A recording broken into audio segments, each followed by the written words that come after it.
ఈ వీడియోలో కనిపిస్తున్నది రామకృష్ణ గారు. 16 ఏళ్ల కుర్రాడబ్బా, ఇంట్లో చెప్పకుండా పట్నం వచ్చేశాడు. 2012లో విజయవాడకు వచ్చి రోజు కూలికి పని చేసేవాడు. కొద్ది రోజులకే ఐరన్ ట్రాన్స్పోర్టేషన్ వర్క్స్ లో సూపర్వైజర్ గా 20,000 జీతంకి జాయిన్ అయ్యాడు.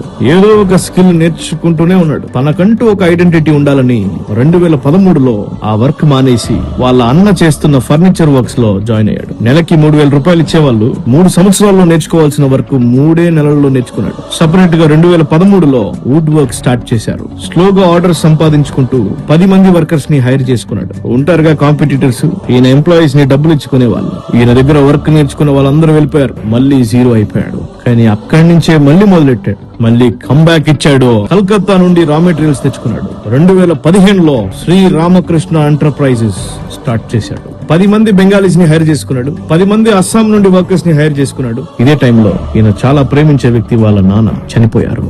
ఇంకో పక్క చూస్తే వాళ్ళ బాబు తక్కువ వెయిట్ తో పుట్టడంతో 10 లక్షలు హాస్పిటల్ ఖర్చు అయింది. ఇంకో పక్క కోవిడ్ లో ఆర్డర్స్ తగ్గిపోయింది. ఇదే టైంలో వర్కర్స్ ని కూడా చూసుకోవాల్సి వచ్చింది. అప్పులు ఎక్కువైపోయింది. కానీ ఇక్కడ కూడా ఈయన ఆగలేదు. ఏదో ఒకలాగా 10 లక్షల బిజినెస్ లోన్ సంపాదించారు. మళ్ళీ అస్సాం నుండి రా మెటీరియల్స్ తెచ్చుకొని 3 సంవత్సరాల్లో అప్పును క్లియర్ చేశాడు.